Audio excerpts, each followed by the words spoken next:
Welcome back. हमने class 12th economics का chapter 4 start किया है, सप्लाई एनालिसिस। पिछले वीडियो में हमने इस चैप्टर का डिटर्मिनेंट्स ऑफ सप्लाई का पूरा टॉपिक डिटेल में स्टडी कर लिया है। इस वीडियो में हम लॉ ऑफ सप्लाई ये पर्टिकुलर टॉपिक कवर करेंगे। टॉपिक स्टार्ट करते हैं। Let's see what is law of supply. Introduction given है, सबसे पहले हम इंट्रोडक्शन देख लेते हैं लॉ ऑफ सप्लाई का। Let's start the topic. The law of supply is also a fundamental principle of economic theory like law of demand. Law of supply जो है ये भी एक इम्पॉर्टेंट फंडामेंटल प्रिंसिपल है इकोनॉमिक थ्योरी का। जिस तरीके से लॉ ऑफ डिमांड इंपॉर्टेंट है, equally important law of supply है, राइट। ये एक फंडामेंटल प्रिंसिपल है इकोनॉमिक थ्योरी का जो कि हमें स्टडी करना है। It was introduced by professor Alfred Marshall in his book principle of economics which was published in 1890। ये जो लॉ ऑफ सप्लाई है किसने इंट्रोड्यूस किया है? प्रोफेसर एल्फ्रेड मार्शल ने। इन्होंने एक बुक लिखी है प्रिंसिपल ऑफ इकोनॉमिक्स जो कि पब्लिश हुई थी 1890 में। इस बुक में इन्होंने लॉ ऑफ सप्लाई के बारे में मेंशन किया है। The law explains the functional relationship between price and quantity supplied. ये जो लॉ ऑफ सप्लाई है ये क्या एक्सप्लेन करता है? Functional relationship between price and quantity supplied. That is किसी भी कमोडिटी का, किसी भी प्रोडक्ट का प्राइस कितना है एंड कितनी क्वांटिटी सप्लाई की जा रही है, उन दोनों का रिलेशनशिप कैसा है, किस तरीके से काम करता है प्राइस एंड क्वांटिटी सप्लाइड, ये एक्सप्लेन किया गया है लॉ ऑफ सप्लाई में। Alright, next is statement of law. अभी जो लॉ ऑफ सप्लाई है इसका स्टेटमेंट क्या है? Let's C. Other things being constant, higher the price of a commodity, more is the quantity supplied, and lower is the price of a commodity, less is the quantity supplied. यहाँ पे statement of law क्या बताता है? Other things being constant, that is बाकी जितनी भी चीज़ें हैं, बाकी जितने भी फैक्टर्स हैं वो कांस्टेंट रहेंगे, उसमें बिल्कुल भी चेंजेस नहीं आएंगे, right. Higher is the price of a commodity, more is the quantity supplied. मतलब प्राइस जितना ज़्यादा होगा कमोडिटी का उतना उसका क्वांटिटी सप्लाइड भी ज़्यादा होगा। And lower is the price of a commodity, और प्राइस जितना कम होगा कमोडिटी का उतना सप्लाई भी कम होगा, राइट। मतलब यहाँ पे हमें सिर्फ प्राइस एंड सप्लाई देखना है कि प्राइस कितना है कमोडिटी का एंड उसकी कितनी क्वांटिटी सप्लाई की जा रही है। बाकी जितने भी फैक्टर्स हैं वो कांस्टेंट रहेंगे। बाकी जितनी भी चीज़ें हैं वो हमें नहीं देखनी है, उसको हमें कंसिडर करना है कि उसमें ज़रा सा भी चेंजेस नहीं आया है, वो कांस्टेंट है। जितना प्राइस ज़्यादा उतनी कमोडिटी की क्वांटिटी सप्लाई भी ज़्यादा, अगर प्राइस कम तो सप्लाई भी कम। Alright, in simple words, other factors remaining constant, a rise in price results in the rise in the quantity supplied and vice versa. अगर हम सिंपल वर्ड्स में समझे, दैट इज ईजी वर्ड्स में अगर हम समझे, तो जितने भी फैक्टर्स हैं, बाकी जितने भी फैक्टर्स आते हैं वो कांस्टेंट होंगे, उसमें बिल्कुल भी चेंजेस नहीं आएगा। राइज इन प्राइस, अगर प्राइस इंक्रीज होती है तो सप्लाई भी इंक्रीज होगा, और अगर प्राइस डिक्रीज होती है तो सप्लाई भी डिक्रीज होगा। Thus there is a direct relationship between price and quantity supplied. Price and quantity supplied का जो रिलेशनशिप है वो डायरेक्ट रिलेशनशिप है, राइट। बिकॉज यहाँ पे क्या बोला है? प्राइस ज़्यादा होगा तो सप्लाई भी ज़्यादा होगा, और अगर प्राइस कम होगा तो सप्लाई भी कम होगा।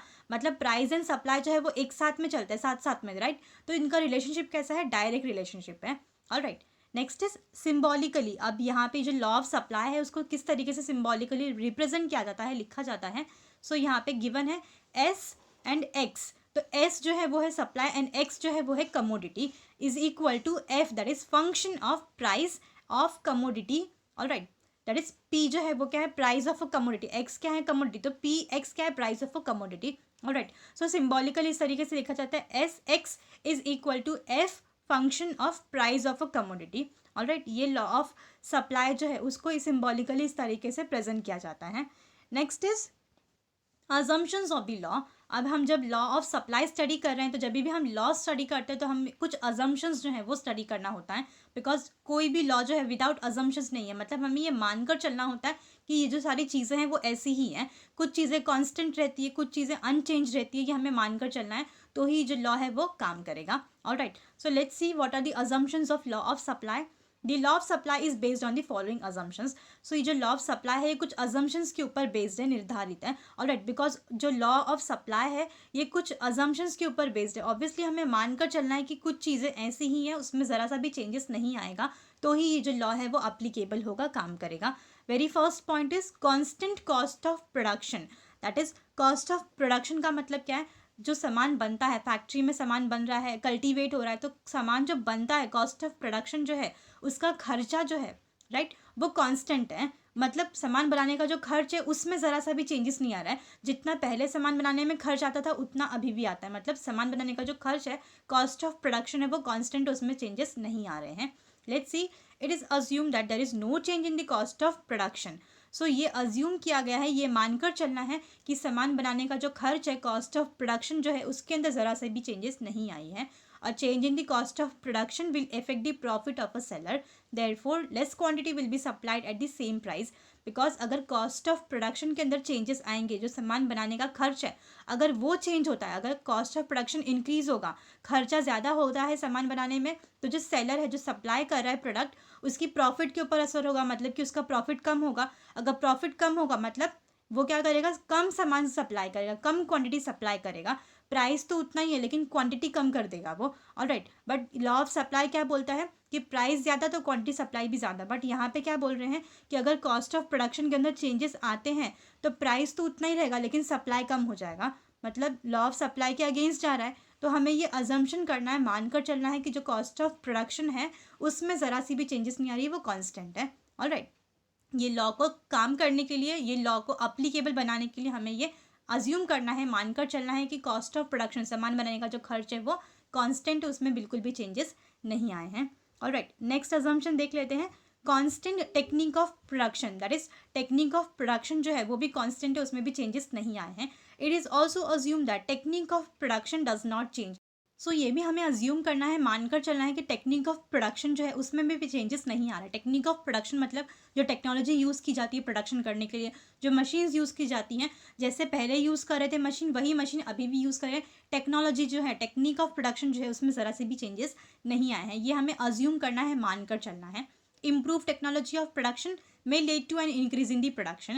This may in turn leads to an increase in supply at a same price. Because अगर improve टेक्नोलॉजी यूज़ करेंगे, बिकॉज टेक्नोलॉजी तो टाइम टू टाइम हमेशा अपग्रेड होती है, नई टेक्नोलॉजी आती रहती है, राइट. सो अगर इम्प्रूव टेक्नोलॉजी ऑफ प्रोडक्शन जो है वो लेकर आते हैं, फैक्ट्री में सेटअप करेंगे, नई मशीन्स, नई टेक्नोलॉजी सेटअप करेंगे, इसकी वजह से क्या होगा, जो प्रोडक्शन है वो भी इंक्रीज़ होगा. और अगर प्रोडक्शन इंक्रीज़ हो रहा है मतलब क्या, कि सप्लाई भी इंक्रीज़ होगा. मतलब प्राइस तो सेम है लेकिन सप्लाई इंक्रीज़ हो गया, तो ये क्या लॉ के अगेंस्ट जा रहा है, राइट. तो हमें ये कांस्टेंट, ये मानकर चलना है, ये अज्यूम करना है कि जो टेक्नोलॉजी यूज़ की जा रही है प्रोडक्शन करने के लिए, सामान बनाने के लिए, वो भी कांस्टेंट है, चेंज नहीं हो रही है. ऑलराइट, तो जाके ये जो लॉ है वो अप्लीकेबल होगा. Alright, next is no change in weather condition. अब ये भी हमें मानकर चलना है कि जो वेदर कंडीशन है, जो मौसम है, एनवायरनमेंट है, उसमें भी चेंजेस नहीं आ रहे हैं. बट इन रियलिटी अगर देखें तो क्या ये पॉसिबल है क्या, वेदर जो है, एनवायरनमेंट किसी के भी हाथ में नहीं होता, राइट.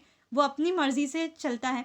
तो लेकिन ये लॉ को अप्लीकेबल बनाने के लिए हमें ये मानकर चलना है, अज्यूम करना है कि वेदर कंडीशंस में भी चेंजेस नहीं आ रहे हैं. बिकॉज लॉ का जो स्टेटमेंट है वो क्या बोलता है, other factors remaining constant, right. सिर्फ हमें प्राइस एंड सप्लाई को कंसीडर करना है, बाकी जितने भी फैक्टर्स है उस वो कांस्टेंट है, उसमें चेंजेस नहीं आ रहे हैं. सो इसके लिए हमें क्या कंसीडर करना है कि वेदर कंडीशन भी क्या है, कांस्टेंट है, उसमें भी चेंजेस नहीं आ रहे हैं. Let's see, it is assume that there is no changes in the weather conditions. So यहाँ पे हमें ये अज्यूम करना है कि वेदर कंडीशन जो है, जो मौसम है, वो भी चेंज नहीं हो रहा है. Natural calamities like flood, earthquake etcetera में डिक्रीज द सप्लाई. बिकॉज अगर कोई नेचुरल कैलामिटीज़ आती है, जैसे कि फ्लड हो गया, अर्थक्विक हो गया, तो ये सारी क्या नेचुरल कैलामिटीज़ है, किसी के भी हाथ में नहीं है, किसी भी ह्यूमन बींग के हाथ में नहीं है, राइट. नेचर है, तो फ्लड, अगर अर्थक्विक, ये सारी चीज़ें आती हैं तो इसके वजह से सप्लाई कम हो जाएगा, प्राइस तो उतना ही होगा बट सप्लाई डिक्रीज हो जाएगा, राइट. बट लॉ क्या बोलता है कि अगर प्राइस कम होगा तो सप्लाई कम होगा. बट सेम प्राइस है लेकिन सप्लाई कम हो गया because of the natural calamities, changes in the weather condition like flood, earthquake, right. So हमें ये अज्यूम करना है, मानकर चलना है कि वेदर कंडीशंस जो हैं वो भी सेम है, वो उसमें चेंजेस नहीं आ रही हैं, अगर ये लॉ को हमें अप्लीकेबल करना है तो, राइट. तो ये हमारा थर्ड अजम्पशन है कि there is no change in the weather condition. Alright, next is no change in the government policy. अब गवर्नमेंट की जो पॉलिसीज़ है उसमें भी बिल्कुल भी चेंजेस नहीं आ रहे. गवर्नमेंट की जितनी पॉलिसी है वो भी कांस्टेंट है as per the law, right. Because law क्या बोलता है, हमें सिर्फ प्राइस एंड सप्लाई को कंसिडर करना है, बाकी फैक्टर्स को कांस्टेंट रखना है. तो गवर्नमेंट की पॉलिसी भी चेंज नहीं हो रही है. Let's see, it is also assume that government policy like taxation policy, trade policy etcetera remain unchange. So यहाँ पे हमें अज्यूम करना है कि गवर्नमेंट की जितनी भी पॉलिसीज़ है, टैक्सेशन पॉलिसी हो गई, ट्रेड पॉलिसी हो, इम्पोर्ट एक्सपोर्ट पॉलिसी है, ये सारी जो पॉलिसीज़ है वो अनचेंज्ड है. बिकॉज अगर इनमें अगर चेंजेस आएगा तो सप्लाई के ऊपर भी इफेक्ट होगा. अगर मतलब प्राइस तो उतना ही है बट सप्लाई पे इफेक्ट हो रहा है because of change in the government policy. But law क्या बोलता है कि जितने फैक्टर्स है वो हमें अनचेंज रखने हैं, राइट. इसके लिए गवर्नमेंट पॉलिसी भी चेंज नहीं हो रही है, ये हमें अज्यूम करना है. Alright, next is no change in transportation cost. अब जो ट्रांसपोर्टेशन कॉस्ट है उसमें भी बिल्कुल भी चेंजेस नहीं आ रहे, ये हमें अज्यूम करना है। Let's see, it is assume that there is no change in the condition of transport facilities and transport cost.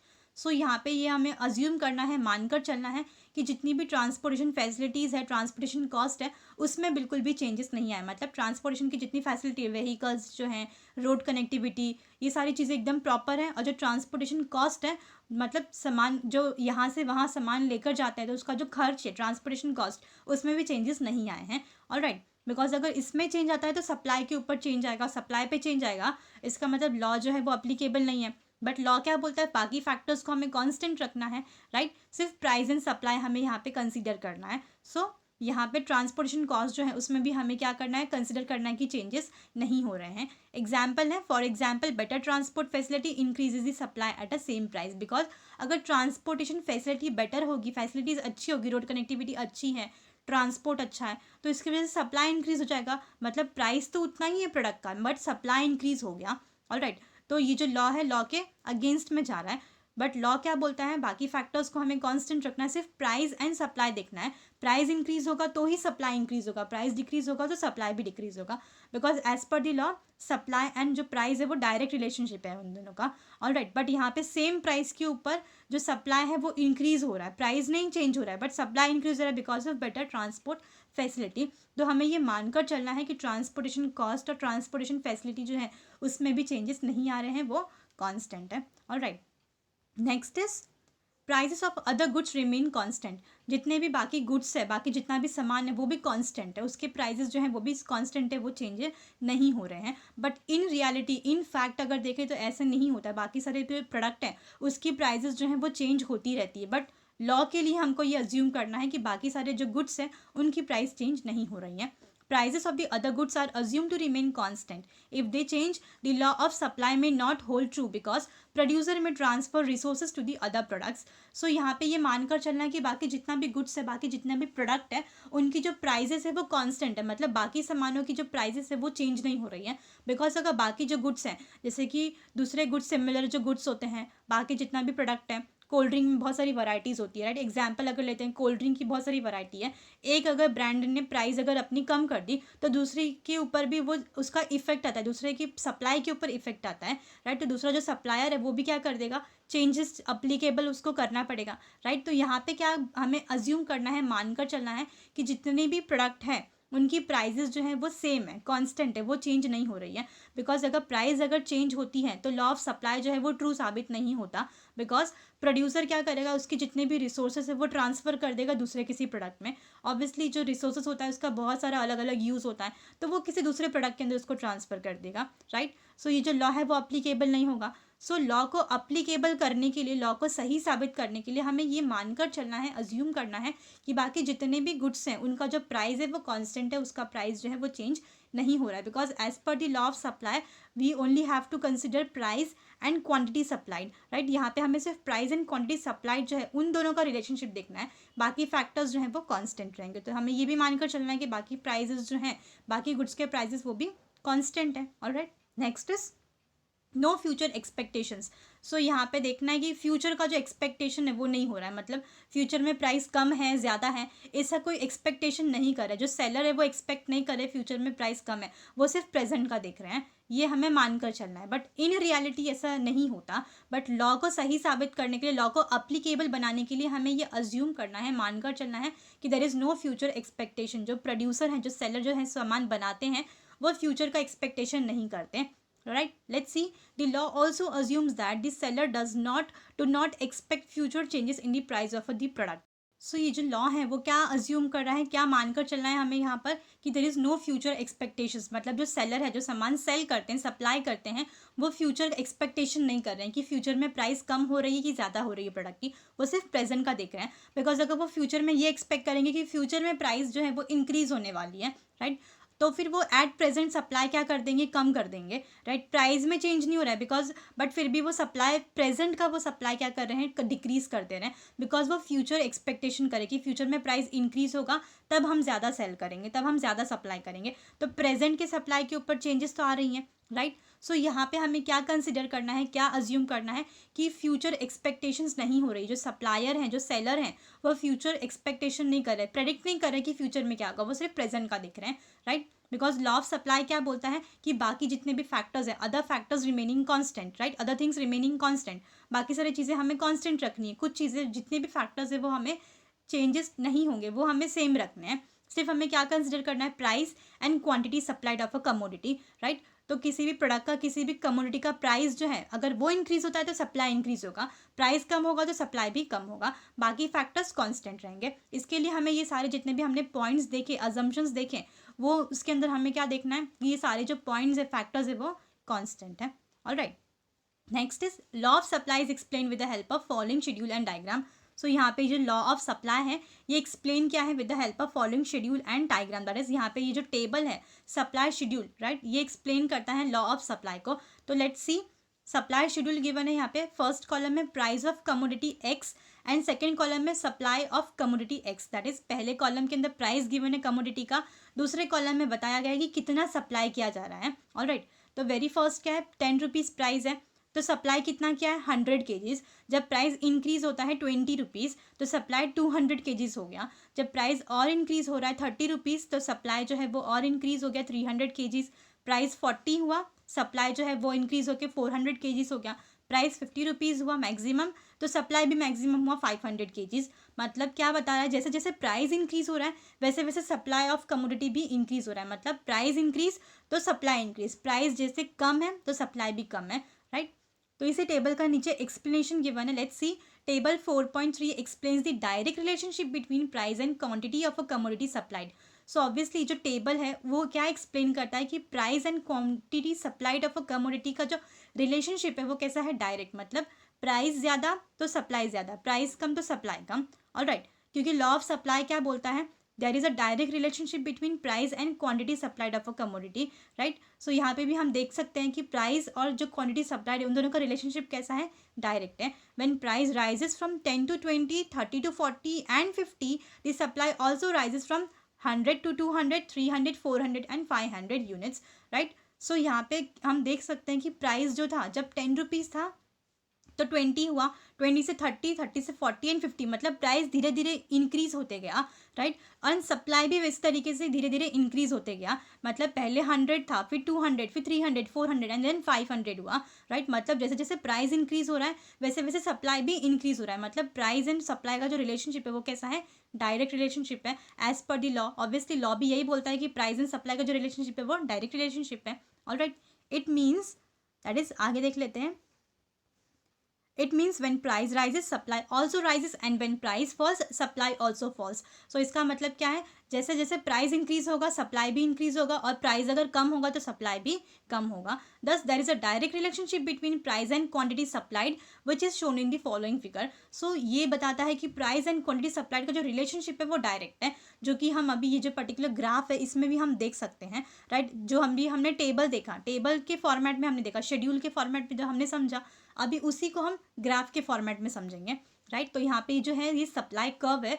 Let's see, यहाँ पे गिवन है ग्राफ, तो एक्स एक्सिस जो है उसके ऊपर क्वांटिटी सप्लाइड इन केजीज गिवन है, एंड जो वाई एक्सिस है उसके ऊपर आपको प्राइस इन रुपीज़ गिवन है। ऑलराइट, सो यहाँ पे आप देख सकते हैं जो प्राइस है 10, 20, 30, 40, 50, जो वाई एक्सिस के ऊपर रिप्रेजेंट किया गया, एंड एक्स एक्सिस के ऊपर क्वांटिटी सप्लाइड है 100, 200, 300, 400 एंड 500। ऑलराइट, और जिस तरीके से जैसे जैसे प्राइस इंक्रीज हो रहा है, राइट, यहाँ पे जब प्राइस 10 रुपीज़ था तो 100 केजी सप्लाई किया गया था। जैसे प्राइस इंक्रीज होकर 20 हुआ, 200 केजी सप्लाई किया।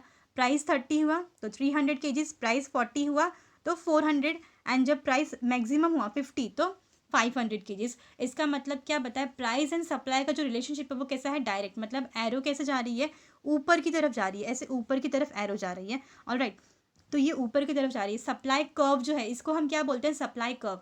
ऑलराइट, दैट इज, ये जो लाइन है, ये जो लाइन है जो ऐसे ऊपर की तरफ जा रही है इसको हम क्या बोलते हैं, सप्लाई कर्व। ऑलराइट, जो कि हम एस करके रिप्रेजेंट करते हैं, which shows a direct relationship between price and quantity supplied of a commodity. Because price ज़्यादा तो सप्लाई भी ज़्यादा, इसके लिए जो कर्व है सप्लाई का वो ऊपर की तरफ जा रहा है, मतलब कि पॉजिटिव स्लोपिंग है। ऑलराइट, नीचे देख लेते हैं इसी का explanation. In the figure 4.4, x axis represent quantity supplied and y axis represent the price of a commodity. सो ये जो फिगर है 4.4, ये जो ग्राफ है इसके अंदर हम देख सकते हैं कि एक्स एक्सिस के ऊपर क्वांटिटी सप्लाइड मेंशन किया गया है एंड वाई एक्सिस के ऊपर प्राइस मेंशन किया गया है, right. S S that is supply curve slopes upward from left to right which has a positive slope.